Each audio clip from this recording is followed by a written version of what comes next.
നദീതട സംസ്കാരങ്ങൾ ആണ് നമ്മൾ കേട്ടിട്ടുള്ളത്. ഏതെങ്കിലും നദിയുടെ താഴ്വരയിൽ അതിൻ്റെ 2 വശങ്ങളായിട്ട് നീണ്ടുകിടക്കുന്ന സംസ്കാരങ്ങൾ. സിന്ധു സരസ്വതി സംസ്കാരം, ഈജിപ്തിലെ നൈൽ സംസ്കാരം, ബാബിലോണിയയിലെ യൂഫ്രട്ടീസ് ടൈഗ്രിസ് നദികളുടെ സംസ്കാരം. അങ്ങനെ നദികളുമായിട്ട് ബന്ധപ്പെട്ടാണ് സംസ്കാരങ്ങൾ കിടക്കുന്നത്. അതിൽ യാദർച്ഛികമായിട്ടൊന്നുമില്ല. കാരണം ജലമാണ് ജീവന്റെ ആധാരമെന്ന് പറയുന്നത്. അത് ജീവനെ നിലനിർത്താനും പിന്നീട് കൃഷിക്ക് മുതലായ കാര്യങ്ങളിലൂടെ ഭക്ഷ്യസാധനങ്ങൾ ഉൽപ്പാദിപ്പിക്കാനും ജലം അത്യാവശ്യമാണ്. അതുകൊണ്ട് എവിടെ ജലമുണ്ടോ അവിടെയെല്ലാം മനുഷ്യര് പാർത്ത് അവിടെ സംസ്കാരങ്ങൾ കെട്ടിപ്പടർത്തിയിട്ടുണ്ട്. എന്നാൽ നദിയുടെ തീരത്തല്ലാതെ, നദീതടത്തിലല്ലാത്ത ഒരു സംസ്കാരം ഭൂമിയിൽ നിലനിന്നിരുന്നു. അപൂർവങ്ങളായിട്ടുള്ള നിഗൂഢമായിട്ടുള്ള ഒരു സംസ്കാരമാണ് ഗരാമ എന്ന നഗരത്തിന്റെ പേരിൽ അറിയുന്ന ഗരമാന്റിയൻ എംപയർ, ഗരമാന്റിയൻ സംസ്കാരം എന്ന് പറയുന്ന സംസ്കാരം.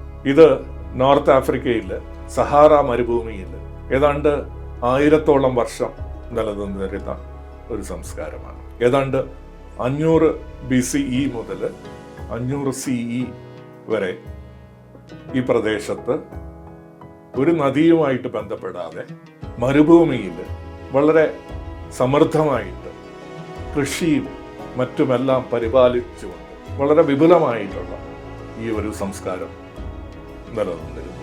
ഗരാമ എന്നതായിരുന്നു ഇതിൻ്റെ തലസ്ഥാനമായിട്ട് ഇന്ന് നമ്മൾ കൊടുക്കുന്ന പേര്.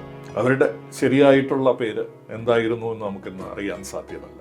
ഗരാമാന്റിയൻ എന്നുള്ള ഈ സംസ്കാരം 1960കളിൽ ഗരാമ എന്നുള്ള ഈ നഗരത്തിന്റെ അവശിഷ്ടം കണ്ടെടുക്കുന്നതിലൂടെ നമ്മൾ അതിൻ്റെ ചില സൂചനകൾ കിട്ടി. അപ്പോൾ അതൊരു ഐസൊലേറ്റഡ് ആയിട്ടുള്ള ആ ഭാഗത്ത് നിലനിന്നിരുന്ന ഒരു സിറ്റിയാണ് എന്ന് കരുതി അതിന് ചുറ്റും ചില സെറ്റിൽമെന്റ്സും ഉണ്ട് എന്നുള്ളതായിരുന്നു അന്നത്തെ ധാരണ. എന്നാൽ ഈ കഴിഞ്ഞ 10 വർഷത്തിനുള്ളിൽ നടന്ന ഗവേഷണങ്ങളിൽ അത് വെറും ഒറ്റപ്പെട്ട ഒരു നഗരമല്ല, ഏതാണ്ട് 8ഓളം നഗരങ്ങളും അനേകം മറ്റ് പാർപ്പിടങ്ങളും ജനവാസ സ്ഥലങ്ങളും നിലനിന്നിരുന്ന വിപുലമായിട്ടുള്ള ഒരു സാമ്രാജ്യവും സംസ്കാരവുമായിരുന്നു ഗരാമാന്റിയൻ എന്ന് നമുക്ക് വെളിവാക്കപ്പെടുന്നു. ഗരാമാന്റിയൻ സംസ്കാരം ഒരു മിക്സ്ഡ് ഒറിജിൻ ആയിട്ടുള്ള കൃഷിക്കാരുടെ, കറുത്ത യൂറോപ്പിൽ നിന്ന് കുടിയേറിയ വെളുത്ത വർഗ്ഗക്കാരും തമ്മിലുള്ള ഒരു മിക്സ്ഡ് പോപ്പുലേഷനായിരുന്നു. ഈ സംസ്കാരം എങ്ങനെ അവിടെ നിലനിന്നു? ഒരു നദിയുടെ സഹായവുമില്ല. ജലം കിട്ടാൻ ഒരു നദിയില്ലെങ്കിൽ അതെവിടെ നിന്ന് നിലനിന്നിരുന്നു എന്നുള്ളത് വലിയൊരു അതിശയമാണ്. വാസ്തവത്തിൽ സഹാറ മരുഭൂമി എക്കാലത്തും മരുഭൂമി അല്ലായിരുന്നു. ഇത് ഏതാണ്ട് 12,000 വർഷങ്ങൾക്ക് മുമ്പ് മുതൽ 5000 വർഷങ്ങൾക്ക് മുമ്പ് വരെയുള്ള ഒരു സമയത്ത് വളരെ പച്ചപ്പ് നിലനിന്നിരുന്ന ഒരു കാട് പ്രദേശമായിരുന്നു. ഇവിടെ സാധാരണമായിട്ട് മഴയുണ്ടാകുമായിരുന്നു. ഒരുപാട് വൃക്ഷങ്ങളും മറ്റും തഴച്ചു വളരുന്ന ഒരു പ്രദേശമായിരുന്നു. ഇവിടെ ഒരുപാട് തടാകങ്ങളും നദികളുമൊക്കെ ഉണ്ടായിരുന്നു. എന്നാൽ ഏതാണ്ട് 5000 വർഷങ്ങൾക്ക് മുമ്പ്, അതായത് ഏതാണ്ട് 7000 BCEയിൽ ഇത് ഒരു മരുഭൂമിയായിട്ട് മാറുന്നു. കാലാവസ്ഥാ വ്യതിയാനത്തിന്റെ ഭാഗമായിട്ട് മഴയെല്ലാം നിന്നു പോകുന്നു. അങ്ങനെ ഇവിടെ ജലത്തിന്റെ ലഭ്യതയില്ലാതെ ഒരു മരുഭൂമിയാകും. പക്ഷേ ഇവിടെ ജലം ഉണ്ടായിരുന്ന ഒരു സമയത്ത് ഒരുപാട് ജലം ഭൂഗർഭ അക്വിഫയർസിൽ ശേഖരിക്കപ്പെടുകയുണ്ടായി. നേരത്തെ പറഞ്ഞതുപോലെ ഏതാണ്ട് 12,000 വർഷങ്ങൾക്ക് ശേഷം 5000 വർഷങ്ങൾക്ക് മുമ്പ് വരെയുള്ള ഒരു കാലഘട്ടത്തിൽ ലഭ്യമായിരുന്ന ജലം ഭൂഗർഭ സ്രോതസ്സുകളിൽ അടിഞ്ഞുകൂടുകയുണ്ടായി. അപ്പോൾ ഈ ഭൂഗർഭ സോഴ്സിനെ ഉപയോഗപ്പെടുത്തിയിട്ടാണ് ഗരമാന്റിയൻ എംപയർ 1000ഓളം വർഷം നിലനിന്നത്. അപ്പോൾ അതിനെ ഉപയോഗപ്പെടുത്താൻ അവര് വളരെ വിപുലമായിട്ടുള്ള ഒരു ടെക്നോളജി യൂസ് ചെയ്യുന്നുണ്ട്. ഈ ടെക്നോളജി ഭൂഗർഭ ടണലുകളിലൂടെ ജലം ജനവാസ പ്രദേശങ്ങളിലേക്ക് കൊണ്ടുവരിക എന്നുള്ള ഒരു സാങ്കേതിക വിദ്യയാണ് ഇവർ ഉപയോഗപ്പെടുത്തിയത്. ഈ സാങ്കേതിക വിദ്യ ആദ്യമായിട്ട് ഉപയോഗിച്ചതായിട്ട് നമ്മൾ കാണുന്നത് ഇറാനിലാണ്. കനാറ്റ് എന്ന് പറയുന്ന ഒരു സാങ്കേതിക രീതി ഉപയോഗിച്ചാണ് ടണലുകൾ നിർമ്മിച്ച് ഭൂഗർഭ ജലത്തെ താഴ്ന്ന പ്രദേശങ്ങളിലേക്ക് എത്തിക്കുന്ന ഒരു രീതി ഉണ്ടാക്കി എടുത്തത്. ഇതിനെ ഫൊഗാര എന്നാണ് ഈ സഹാറ പ്രദേശത്ത് നിലനിന്നിരുന്ന ആളുകൾ ഉപയോഗിക്കുന്ന വാക്ക്. അപ്പോൾ ഇന്ന് ഈ പ്രദേശം എന്ന് പറഞ്ഞു കഴിഞ്ഞാൽ ലിബിയയുടെ തെക്ക് ഭാഗവും ആൾജീരിയയുടെ തെക്ക് ഭാഗവും ഒക്കെ അടങ്ങുന്ന ഒരു പ്രദേശമാണ്. അവിടെ ഈ ഫൊഗാരകളുടെ അവശിഷ്ടങ്ങൾ നമുക്ക് ധാരാളമായിട്ട് കാണാൻ സാധിക്കും. ഏതാണ്ട് 750 കിലോമീറ്ററോളം വിസ്താരമായിട്ടുള്ള ഒരു ജലത്തെ ആളുകളിലേക്ക് എത്തിക്കുന്ന ഒരു രീതി ഇവർ രൂപപ്പെടുത്തിയെടുത്തിട്ടുണ്ട്. ഫൊഗാരകൾ നിർമ്മിക്കുന്നത് ഭൂഗർഭ ജലത്തിനെ എങ്ങനെ താഴ്ന്ന പ്രദേശത്തേക്ക് കൊണ്ടുപോകുക എന്നുള്ള ഒരു രീതിയാണ്.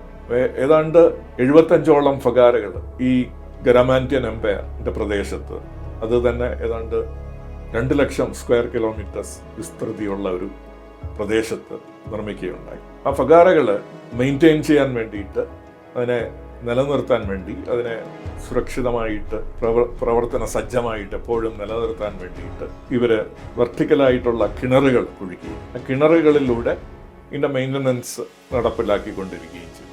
അതിൽ നിന്ന് കിട്ടുന്ന ജലം വലിയ ഡാമുകളിൽ, ജലസംഭരണികളിൽ എത്തിക്കുകയും അത് പിന്നീട് കൃഷിക്ക് വേണ്ടി ഉപയോഗിക്കുകയും ചെയ്യുന്നു. അങ്ങനെ ഗോതമ്പ്, ബാർലി, ഒളിവ്, ഗ്രേപ്സ് തുടങ്ങിയ പല കാര്യങ്ങളും ഇവര് കൃഷി ചെയ്ത് വളരെ സമ്പന്നമായിട്ടുള്ള ഒരു സംസ്കാരം ഇവര് കെട്ടിപ്പടും. ഒരിക്കലും നമുക്ക് ചിന്തിക്കാൻ പോലും പറ്റില്ല, ജലം ലഭ്യമാകാത്ത, ഒരു നദിയുമില്ലാത്ത, വളരെ ചൂടുകൂടിയ ഒരു പ്രദേശത്ത് ഇത്ര സമ്പന്നമായിട്ടുള്ള ഒരു സംസ്കൃതി നിലനിൽക്കും എന്ന് നമുക്ക് ചിന്തിക്കാൻ പോലും പറ്റാത്ത ഒരു സ്ഥലത്താണ് ഇവര് സാധ്യമാക്കിയെടുത്തത്. അപ്പോൾ ഇതിനു വേണ്ടിയിട്ട് അടിമകളെ പിടിക്കുകയും അടിമകളുടെ സഹായത്തോടു കൂടിയാണ് ഈ സംവിധാനം ഒരുക്കിയത് എന്ന് നമുക്ക് ചരിത്രത്തിൽ വായിച്ചെടുക്കാൻ സാധിക്കും. പക്ഷെ അതൊരു അനുമാനം മാത്രമാണ്. ഈ ഗരാമാന്റിയനുകളെ കുറിച്ച് റോമൻ വിവരണങ്ങളിൽ എഴുതിയപ്പോൾ അവര് രഥങ്ങൾ യൂസ് ചെയ്യുന്നതായിട്ടും, അതായത് 4 കുതിരകളെ പൂട്ടുന്ന രഥങ്ങൾ യൂസ് ചെയ്യുന്നതായിട്ടും, ഏതോ ഒരു ജീവിയാണോ മനുഷ്യരാണോ എന്ന് നമുക്ക് തരംതിരിക്കാൻ പറ്റാത്ത എന്തോ ഒന്നിനെ പിടിക്കുന്നതായിട്ടും ചില സൂചനകളുണ്ട്. അപ്പം അത് അടിമകളെ പിടിക്കുന്നതാണ് എന്നുള്ള ഒരു അസംഷനാണ് എടുത്തുകൊണ്ട് ഇവർ അടിമകളുടെ സഹായത്തോടു കൂടിയാണ് ഇത്തരം കാര്യങ്ങൾ ചെയ്തത് എന്ന് അനുമാനിക്കുന്നത്. പക്ഷെ അത് ശരിയാകണമെന്നില്ല, അത് വെറും ഒരു അനുമാനം മാത്രമാണ്. അതിൻ്റെ നേരിട്ടുള്ള ഒരു തെളിവും നമുക്ക് കിട്ടിയിട്ടില്ല. വളരെ ഇന്നോവേറ്റീവ് ആയിട്ടുള്ള, ഇന്റലിജന്റ് ആയിട്ടുള്ള ഒരു സംസ്കാരമായിരുന്നു അവിടെ നിലനിന്നിരുന്നത്. ഒരുപാട് ചുവർ ചിത്രങ്ങൾ നമുക്ക് കാണാൻ സാധിക്കും. ഏതോ ഒരു അവരുടേതായിട്ടുള്ള ലിപിയിൽ ഇന്ന് അവിടെ നിലനിൽക്കുന്ന ബർബർ എന്നുള്ള ഗോത്രവർഗ്ഗങ്ങൾ സംസാരിക്കുന്ന ഒരു ഭാഷയുമായിട്ട് ചേർന്ന് നിൽക്കുന്ന ഏതോ ഒരു ഭാഷ, അവരുടേതായിട്ടുള്ള ഒരു ലിപി യൂസ് ചെയ്തിട്ട് വികസിപ്പിച്ചെടുത്തതായിട്ട് നമുക്ക് തെളിവുകൾ കാണാം. അപ്പോഴത്ര പ്രാകൃതമായിട്ടുള്ള ഒരു സംസ്കാരമല്ല, വളരെ സമ്പുഷ്ടമായിട്ടുള്ള, സ്വന്തമായിട്ട് ഒരു ലാംഗ്വേജും ലിപിയുമൊക്കെ ഡെവലപ്പ് ചെയ്യാൻ പറ്റുന്ന ഒരു സംസ്കാരം നിലനിന്നിരുന്നു. നമുക്ക് ഇന്ന് ഇവരുടെ ഈ ഒരു ഗരാമാന്റിയൻ എംപയറിൽ നിന്ന്, സഹാറയിൽ നിലനിന്നിരുന്ന ഈ എംപയറിനെ കുറിച്ച് നമുക്കിന്ന് പഠിക്കുമ്പോൾ ഇവരെ എങ്ങനെ ജലത്തെ ഉപയോഗപ്പെടുത്തി എന്നുള്ളതിനെ കുറിച്ച് നമുക്ക് ഒരുപാട് പാഠങ്ങൾ നൽകുന്നുണ്ട്. അതിൽ ഏറ്റവും വലിയ പാഠം ഈ അൺസസ്റ്റൈനബിൾ ആയിരുന്നു ഇവരുടെ ഒരു ജലത്തിൻ്റെ ഉപയോഗം എന്ന്. ലോങ് ടേമിൽ, വളരെ നീണ്ട കാലത്ത് അത് അൺസ്റ്റേബിൾ ആയിപ്പോയി എന്നുള്ള കാര്യം നമുക്ക് മനസ്സിലാക്കാം. ഇറാനിലും മറ്റും ഭൂഗർഭ ജലത്തെ ഉപയോഗിച്ച് കനാറ്റുകൾ ഉണ്ടാക്കുമ്പോൾ അത് മഞ്ഞുരുകി വർഷം ജലസംഭരണികൾ റീപ്ലനിഷ് ചെയ്യുമായിരുന്നു. അപ്പോൾ അതൊരു റിന്യൂവബിൾ ആയിട്ടുള്ള ഒരു പദ്ധതി, റിസോഴ്സ് ആയിരുന്നു. പക്ഷേ സഹാറൻ ഡെസേർട്ടിൽ, മരുഭൂമിയിൽ ഈ രീതിയിൽ ജലസ്രോതസ്സുകളെ റിന്യൂ ചെയ്യുന്ന ഒരു പരിപാടി ഇല്ലായിരുന്നു. അതുകൊണ്ട് തന്നെ നൂറ്റാണ്ടുകളോളം ഇവർക്ക് ഈ ജലം യൂസ് ചെയ്യാൻ പറ്റിയെങ്കിലും പിന്നീട് ആ ജലത്തിൻ്റെ ലഭ്യത കുറഞ്ഞ് ഈ സാമ്രാജ്യവും ഈ സംസ്കാരവും അസ്തമിക്കുന്നതായിട്ടാണ് നമ്മൾ കാണുന്നത്. ഒരുപക്ഷെ കാലാവസ്ഥാ വ്യതിയാനം, ചൂട് കൂടുന്നത് മുതലായ കാര്യങ്ങൾ ഈ സംസ്കാരത്തിൻ്റെ ഒരു അസ്തമനത്തിന് ആക്കം കൂട്ടിയിരിക്കുക.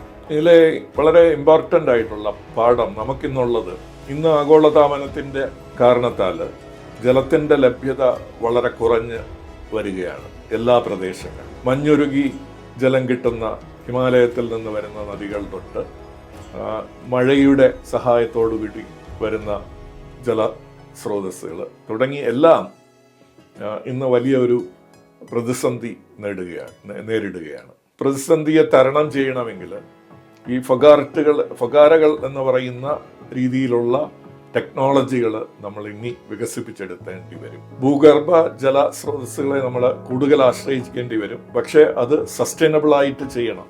അതായത് അതിനെ തകർക്കുന്ന രീതിയിൽ ആയിരിക്കരുത് അതിനെ ഉപയോഗപ്പെടുത്തുന്നത് എന്നുള്ള പ്രധാനപ്പെട്ട ഒരു ലെസൺ, ഒരു പാഠം നമുക്ക് ഗരാമാന്റിയൻ സംസ്കാരത്തിൽ നിന്ന് കിട്ടുന്നുണ്ട്. ഫൊഗാരകൾ എന്ന് പറഞ്ഞ് ഇവർ യൂസ് ചെയ്ത ഈ ടണൽ സിസ്റ്റം, അത് ഇറാനിൽ നിന്ന് തുടങ്ങി ലോകത്തിലെ പല രാജ്യങ്ങളിലും അത് യൂസ് ചെയ്തിട്ടുണ്ട്. അതിന്റെ ഉപയോഗം നമ്മുടെ കൊച്ചു കേരളത്തിൽ പോലും പിന്നീടുണ്ടായി. കാസർഗോഡും ദക്ഷിണ കന്നഡ ജില്ലയിൽ ഏതാണ്ട് 5000-ഓളം ഇത്തരം സംവിധാനങ്ങൾ ഇന്ന് നിലവിലുണ്ട്. ലാറ്ററൈറ്റ് ഹിൽസിൽ നിന്ന് ഭൂഗർഭ ജലത്തെ മനുഷ്യവാസ സ്ഥലങ്ങളിലേക്ക് എത്തിക്കുന്ന, ചിലത് പൈപ്പുകളിട്ട്, ചിലത് ടണലിലൂടെ, തുരങ്കം അല്ലെങ്കിൽ സുരംഗ എന്ന് പറയുന്ന നാമത്തിൽ അറിയപ്പെടുന്ന ഈ സംവിധാനങ്ങൾ ഏതാണ്ട് 100 വർഷങ്ങൾക്ക് മുമ്പ് ആണ് ഈ പ്രദേശത്ത് എത്തിയതായിട്ട് നമുക്ക് അറിയാൻ സാധിക്കുന്നത്. 100 അതിന് താഴെയോ ഉള്ള ഒരു സമയത്താണ് ഈ സംവിധാനം ഉണ്ടാകുന്നത്. പക്ഷെ അതെന്നും ഉപയോഗപ്പെടുത്തുന്നുണ്ട്. അപ്പൊ ഇത്തരം സംവിധാനങ്ങൾ ഇനി നമുക്ക് ഇത്തരത്തിലോ അതോ പരിഷ്കരിച്ച രീതിയിലോ കൂടുതലായിട്ട് ഉപയോഗപ്പെടുത്തേണ്ടി വരും. ജലത്തിന്റെ ലഭ്യത കുറഞ്ഞു വന്ന് ആഗോളതാപനം ഒരു വലിയ പ്രതിസന്ധിയായിട്ട് മാറുമ്പോഴും ഇത്തരം സംവിധാനങ്ങൾ നമുക്ക് വ്യാപകമായിട്ട് യൂസ് ചെയ്യേണ്ടി വരും. പക്ഷെ അതെങ്ങനെ സസ്റ്റൈനബിൾ ആക്കാം? ജലത്തെ നിരന്തരമായിട്ട് യൂസ് ചെയ്യുക മാത്രമല്ല, അതിനെ റീപ്ലനിഷ് ചെയ്യുന്ന ഒരു രീതിയും കൂടി പുതിയ ടെക്നോളജിയുടെ യൂസോടുകൂടി ഒരുപക്ഷെ കടൽ ജലം, സീ വാട്ടർ ഡീസലിനേറ്റ് ചെയ്ത് അതിലെ ഉപ്പ് മാറ്റിയിട്ട് ശുദ്ധജലമാക്കി മാറ്റി അത് ഉപയോഗപ്പെടുത്തുന്ന രീതി ഒക്കെ ഇന്റഗ്രേറ്റ് ചെയ്തുകൊണ്ട് ഇത്തരം സിസ്റ്റങ്ങൾ ഇനി നമുക്ക് യൂസ് ചെയ്യേണ്ടി വരും. അതിനെക്കുറിച്ച് നമുക്ക് ചിന്തിക്കേണ്ടി വരും. ജലത്തിന്റെ ലഭ്യത കുറയുമ്പോൾ മനുഷ്യര് തമ്മിലുള്ള സംഘർഷവും കൂടും. നമുക്കറിയാം, കാവേരി ജലത്തിന് വേണ്ടി തമിഴ്നാടും കർണാടകയും കേരളവും ഉൾപ്പെടുന്ന ഒരു വലിയ വിവാദം ഇപ്പോഴും നിലനിൽക്കുന്നുണ്ട്. ജലത്തെ ചുറ്റിപ്പറ്റി ഇന്ത്യയും പാകിസ്ഥാനുമായിട്ട് ഒരു സംഘർഷമുണ്ട്. ഇന്ത്യയും ചൈനയുമായിട്ട് സംഘർഷമുണ്ട്. ലോകത്തെ എവിടെയും ഇത്തരത്തിലുള്ള സംഘർഷങ്ങൾ കാണാം. ഈജിപ്തും ഇത്യോപ്യയുമായിട്ട് നൈലിന്റെ ജലത്തിന്റെ ഉപയോഗതയെക്കുറിച്ച് ഇന്ന് തർക്കമുണ്ട്. ഈജിപ്തും ഇത്യോപ്യയും തമ്മിൽ വലിയ സംഘർഷത്തിന് കാരണം ഇത്യോപ്യയിലെ ഒരു വലിയ ഡാം സിസ്റ്റമാണ്. നൈലിനെ ഡാം ചെയ്തുകൊണ്ട് ഉണ്ടാക്കിയ സംവിധാനം ആണ് സംഘർഷത്തിലേക്ക് എത്തിക്കുന്നത്. ഇതുപോലെ സംസ്ഥാനങ്ങൾ തമ്മിൽ, സ്റ്റേറ്റുകൾ തമ്മിൽ സംഘർഷം അമേരിക്കയിൽ നിലനിൽക്കുന്നു. അങ്ങനെ ഇത് ഒരു വലിയ കോൺഫ്ലിക്റ്റ് ആയിട്ട് മാറാതിരിക്കണമെങ്കിൽ സസ്റ്റൈനബിൾ വാട്ടർ മാനേജ്മെന്റ് നമ്മുടെ ഒരു പ്രയോറിറ്റി ആയി, അതിനെ നമ്മൾ കുറച്ചുകൂടി കാര്യക്ഷമതമായിട്ട് ചെയ്യുന്ന പുതിയ ടെക്നോളജികളെ കൊണ്ടുവന്ന് അതിനെ ഒരു പ്രയോറിറ്റി ആയിട്ട് മാറ്റണം. എന്നാൽ മാത്രമേ സുസ്ഥിരമായിട്ടുള്ള ഒരു ഭാവി നമുക്ക് ഇവിടെ കാണാൻ സാധിക്കും.